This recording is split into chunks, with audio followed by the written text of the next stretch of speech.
Our first speaker is Hendel from the University of Berkeley. And Hendel is the Norma and Sam Duggy Professor of Hebrew, Bible, and Jewish Studies at the University of California, Berkeley. He holds a PhD in Biblical History and Northwest Semitic Philology from Harvard University, and is the author of numerous works of biblical scholarship, including Remembering Abraham, Culture, Memory, and History in the Hebrew Bible, and more recently, the Book of Genesis, a biography, Princeton University Press. He is the general editor of the Hebrew Bible, a critical edition. We're very happy to have you.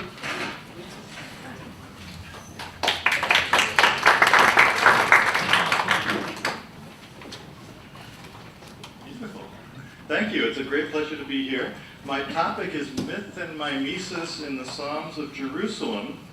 And since I'm from Berkeley, I can't attack that topic straight on, so I'm going to be talking about a psalm that's not in the Book of Psalms.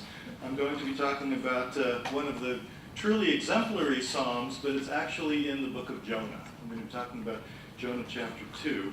I want to start out with a little quote from one of the most beautiful interpretations of the Psalter and the Bible in general.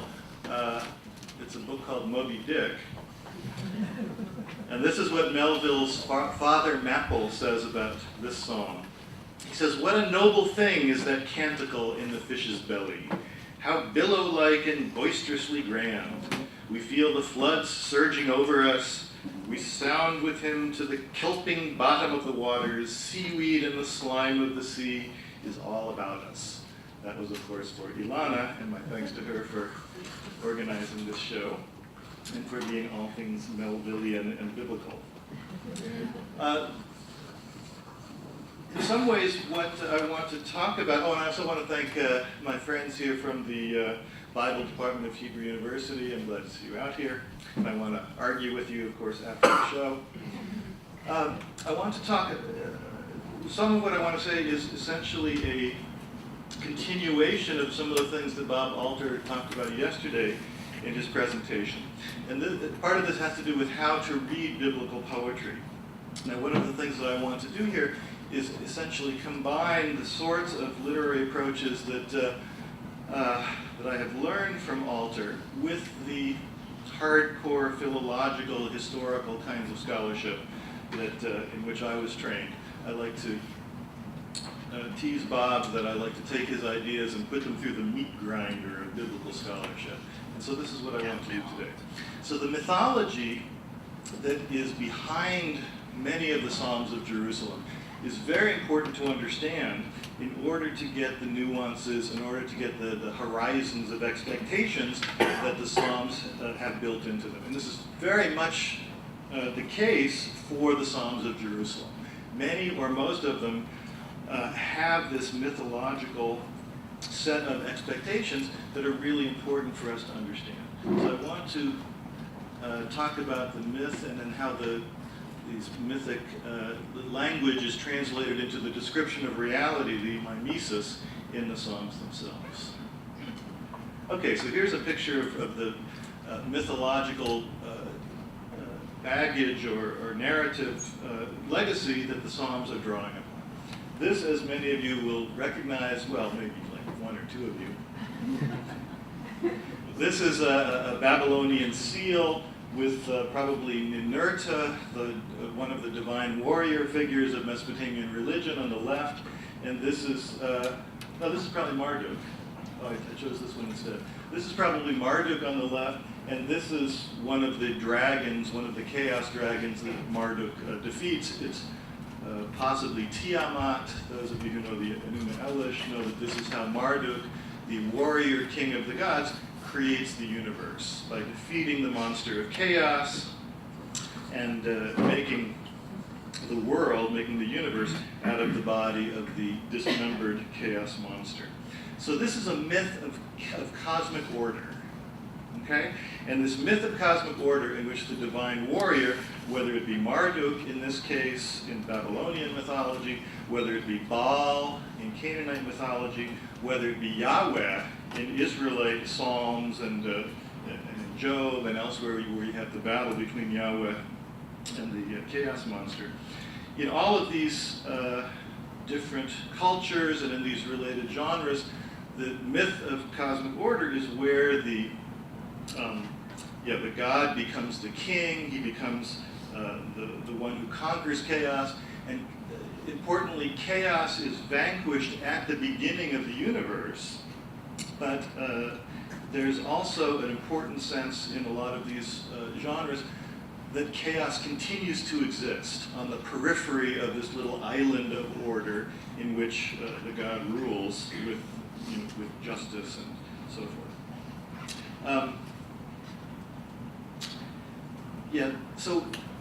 So one of the key points is that this dialectic between the forces of order and chaos grounds the present structures of the universe at the beginning, but they also recur in present time.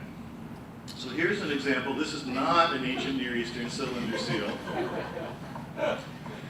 But this is a way that this dialectic of chaos and order return or are constantly recapitulated in the everyday life of ordinary people. And this is where we come to the Book of Psalms, and this is where we come to the Psalms of Jerusalem. For example, this guy is sick, right? A lot of the Psalms are laments that have to do with sickness, with illness, with misfortune, with other points where in this mythological ontology, chaos has returned, its tentacles have reached into the island of order and has upset the island of order. So many of the Psalms and many of the Psalms of Jerusalem probably involve illness of this type. Now let me give you a quote about how this mythic language works for this. This is an old Egyptian incantation from the 16th century BC, which is an incantation against an illness that we don't exactly know what it is, but the Egyptians called it the Canaanite illness. So they blamed their neighbors for these germs. Okay, fortunately, we're in a country now where no one blames their neighbors for anything bad.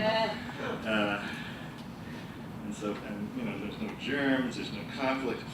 So the myth of conflict is, I guess, still around us. We went to the Kever David yesterday, and woof, there's a lot of myth of conflict right there. So here's the Egyptian incantation, in case any of you are feeling under the weather.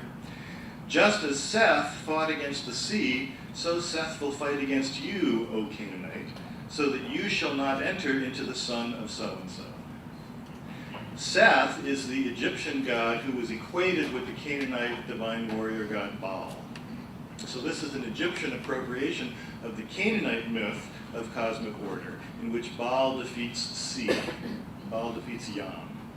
Okay, so in this Egyptian version, Seth, i.e. aka Baal, is the one who defeats sea. And here he's saying, just as Seth fought against the sea, so Seth will fight against you, O Canaanite. And this is this Canaanite demon that has infected this person with the Canaanite illness. The precursor of the germ theory of disease. This is the Canaanite demon theory of disease. So there's an equation set up here.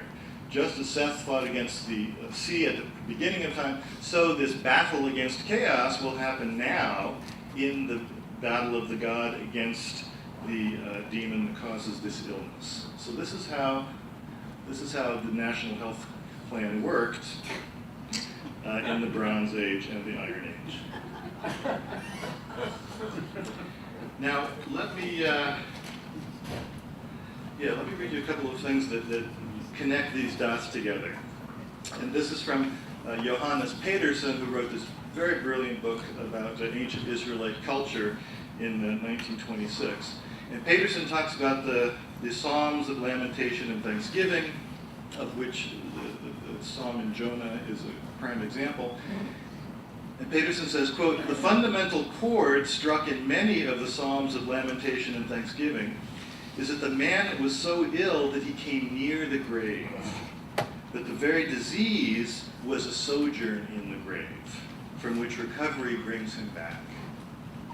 So So here's the idea that illness itself places you as if you are in the land of death itself, as if you are in the grip of death itself. Okay? So the conceptual ordering of life and death, of wellness and illness, are correlated in such a way that even being ill places you on this downward path into Sheol itself. And so being healed is, in a sense, a kind of resurrection, a bringing back from the land of death to the land of the living. Here's Peterson unpacking this idea. He says, the Israelite conception of the universe is an expression of the conflict between life and death, or rather the fight for life against death. So here's this idea of the combat of cosmic order. The land of life lies in the center, and on all hands surrounded by the land of death. Okay, so death and disorder lie on the outside of this little island of life and order. The wilderness also lies outside. The realm of death and the ocean lie below, but they send in their tentacles from all sides and make the world a mixture of life and death, of light and darkness. So this is a sense where this mythological sense of this mythological story, this narrative of cosmic order, also frames the ontology of Israelite existence in the present. So this balance, this dialectic, this going back and forth between life and death, is not something that happens just once when you die, but it happens all the time whenever you experience misfortune or illness or any kind of setback. And Peterson finally adds that the fight which took place at creation is, in a condensed form, that which is constantly occurring.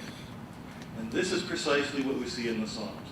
The mythic language, the mythic register in the Psalms, particularly the Psalms of Lament and Thanksgiving, are a condensed form of this myth of cosmic order and cosmic conflict, which is constantly occurring. It's occurring in the now. Okay? So in order to understand what's going on in the language of the Psalms and in the conceptuality of the Psalms, we need to really understand this mythic register of language and concepts, and particularly of this continuity between life and death, which are, and I'm stressing that there's a continuity. It's not simply a binary opposition of life and death, but it's a continuity, because when you're alive, if you get just a little bit sick, you're already on the way to death.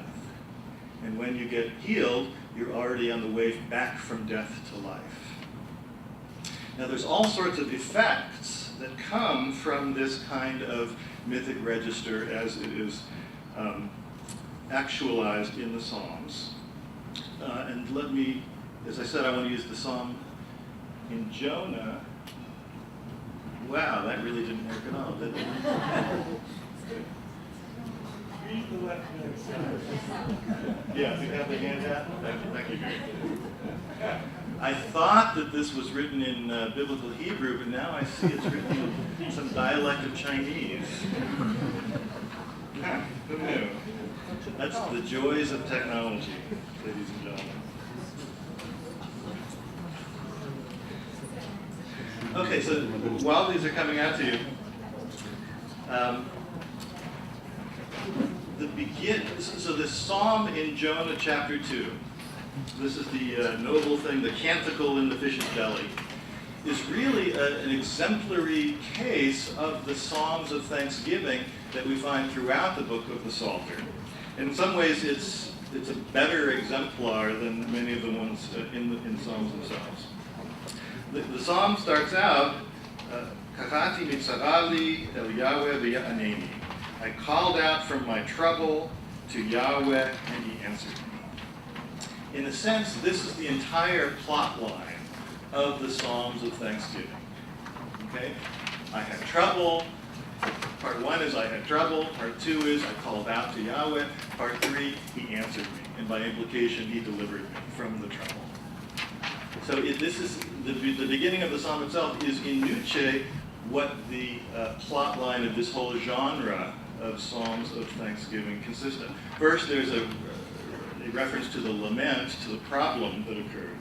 And secondly, you call out, and the calling out is the psalm itself in some ways. And then Yahweh answers you, redeems you. the last line of the psalm, if one wanted to condense the psalm to its bare plot line, you could go from the very first line to the last line. After Yahweh answered me, meaning he delivered me, then in verse 10, V'ani b'kol todah ezlecha lach asher nadarti ashalema yeshuata leYahweh. With a voice of thanksgiving, I call,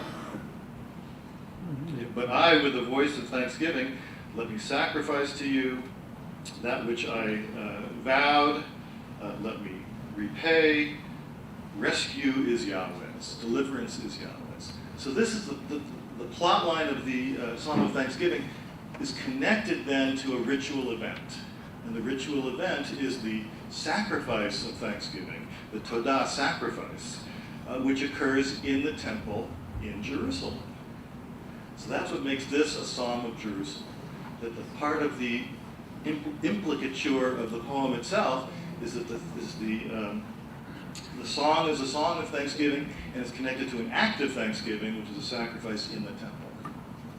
Now, the psalm is more complicated than just the first verse and the last verse.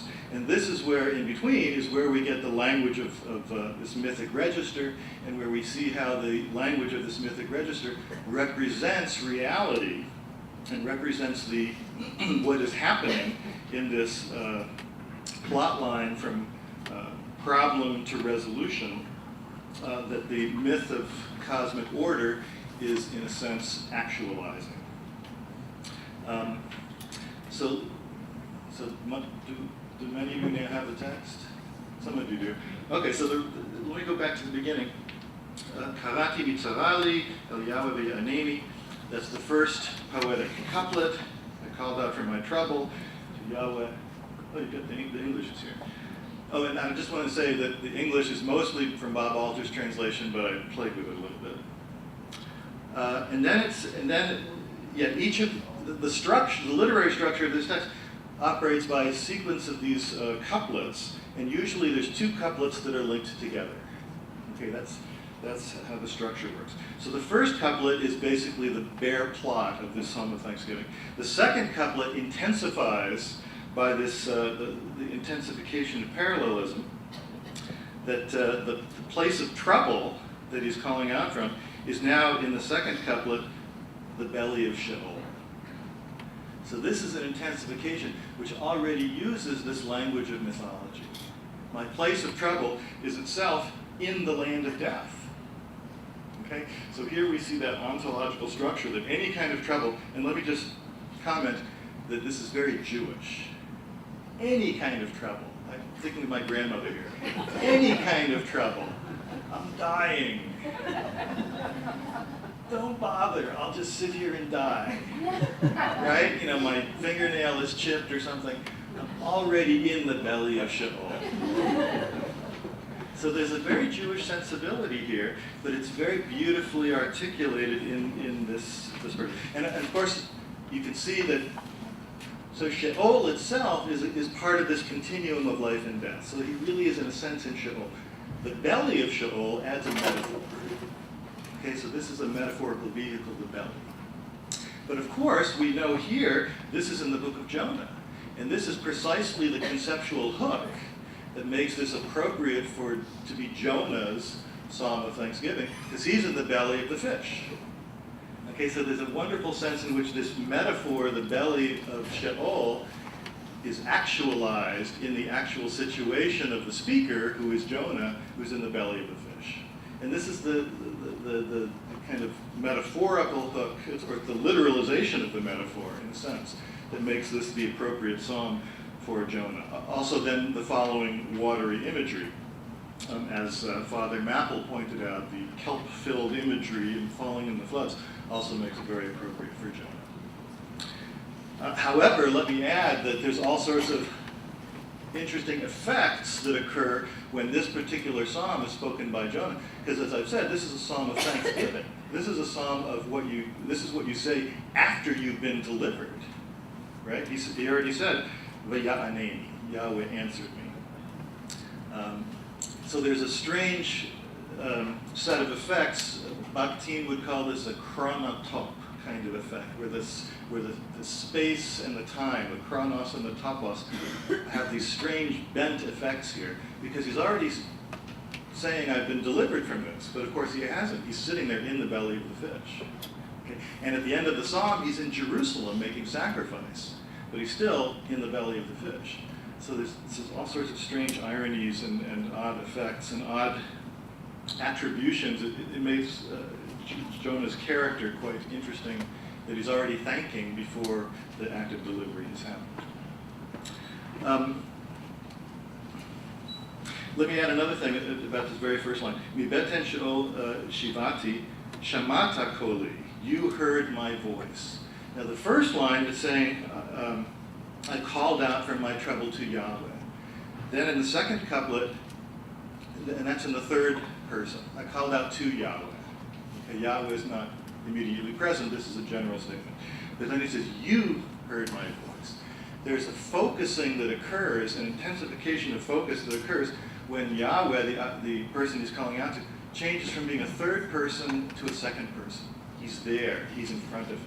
You heard my voice. Okay? So much of the psalm is a kind of intense discussion between the psalmist and God, who is not only the one has redeemed him from this trouble, but in a sense is also the one who put him there. He says in the next line, "V'tashlicheni mitzula bilevav yamin, v'nahar yisavuveni, kol mishparecha v'galecha." You threw me into this stuff.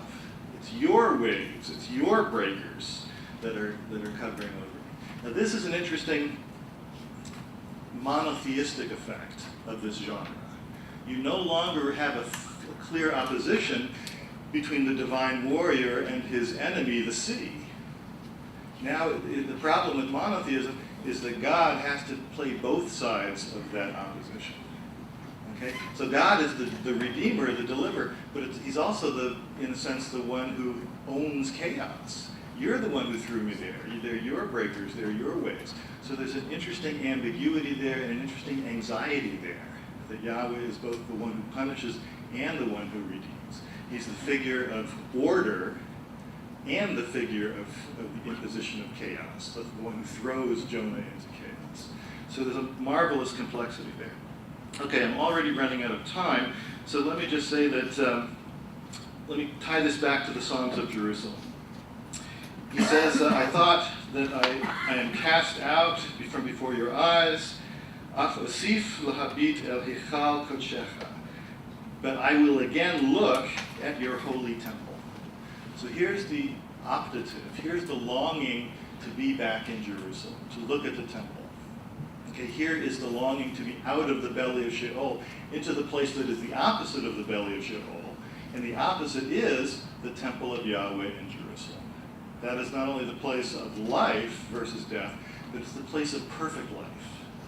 Okay? And even in the Psalm 23 that was already read to you, I long to be in the temple of Yahweh and to live there for many days. There's a sense almost of immortality that adheres to being at the temple in Jerusalem. So it really works in this mythological register as the opposite of being in Sheol.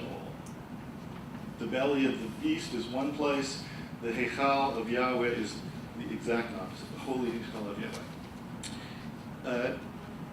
In verse 8, he says, he reiterates some of the plot line of what's happening.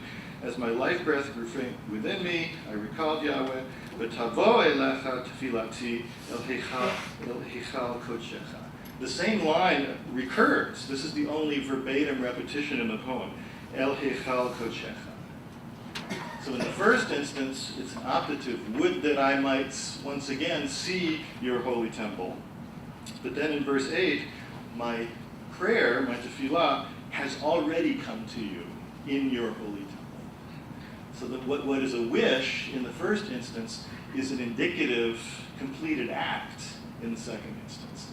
As if not necessarily the speaker, but his prayer has already come to Jerusalem, has already come to this place of life, of redemption, of rescue, of all the good things of the myth of cosmic order. And it's already there. So this is why Yahweh has already redeemed him, and this is why he then shows up in the last line. giving sacrifices in this holy place, which is the, as I say, the redemption, the rescue from the belly of Sheol, is offering sacrifices in the belly, as it were, of the temple in Jerusalem. So this is what makes it a Psalm of Jerusalem, even though he's in the belly of a fish. And then the last line, Yeshua Ta'ala Yahweh, redemption, rescue is Yahweh. This again is the opposite of death. This is pure life, and this is life that in the afterlife of the Psalms becomes a figure for the immortality of the soul. Now let me just make one final remark.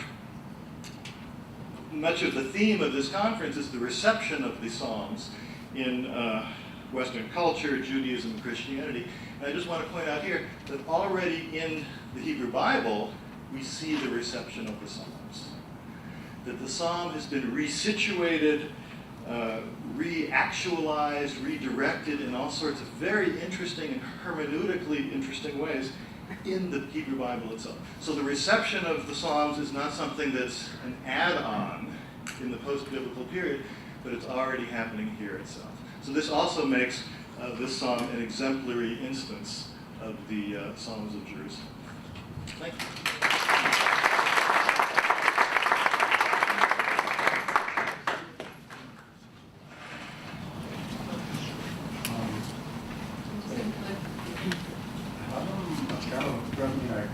Can you try to be more accurate about what you call mythic? How do you characterize it? What is considered mythic, what is not?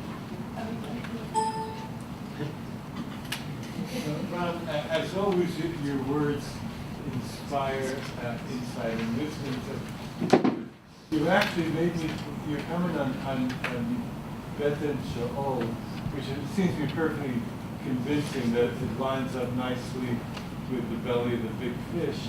But there's also something else that Beten in biblical Hebrew, of course, is not just belly, but it's repeatedly in poetic parallels a synonym for womb. So the Beten Sheol may be a kind of prefiguration of the fact that it's going to be born back into life. So the rebirth from the well, that's nice. That's nice. I was wondering what you make of the use of the phrase Kol Mishparecha V'Galecha Alai Avu, which we heard this morning in Psalm 42, which seems to be a direct taking, that exact phrase being a direct taking from the Psalm into Jonah's prayer. I'll add a little more comment.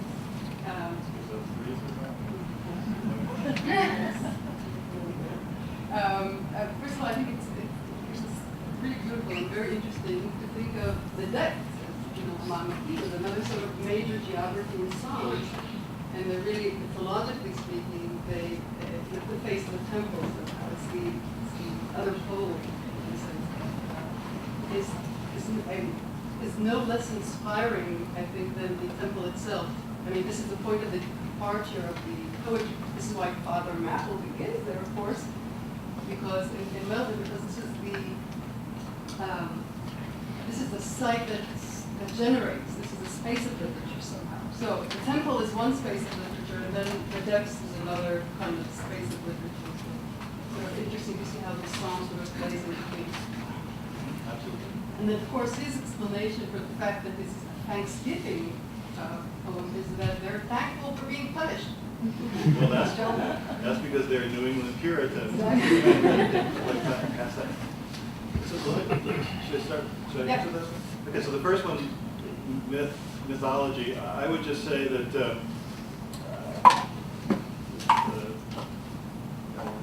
gesturing to our resident folklorist here, one of the standard definitions that is used in the field of folklore is by my dear departed friend Alan Dundas, who has a nice definition. He says the myth is a sacred narrative that describes how the world and humans came to be in their present form. So this is kind of a nice standard academic definition. And so the myth, so when I say the myth of divine combat, the myth of divine order, it's simply referring to this as a sacred narrative that describes how the world and humans came into their present form. So in that respect, the myth of Marduk versus Tiamat functions in the same way as the But I would say the myth of Yahweh defeating the Yetan or Yah. That's number one. What else? Yeah, no, the belly, that's good. I mean, the idea that death itself can be a source of rebirth fits into the dialectic that's going on in this poem. And so the idea that Beten is the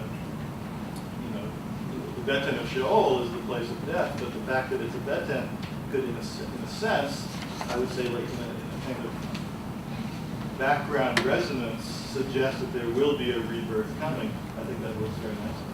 And it's wonderfully paradoxical that there could be a Beten of Sheol. One of the things that also I didn't quite get to, but I think a lot of this language, particularly because it's so mythically resonant, creates, and here I'm using Bob Walter's language, a second layer, a second level of signification. That is to say, death becomes more than just death. Life becomes more than just life. And it's not surprising, therefore, that particularly when this genre of poems loses its initial cultural context of the temple after the temple is destroyed, life and the temple itself becomes a figure for heaven, for eternal life in heaven.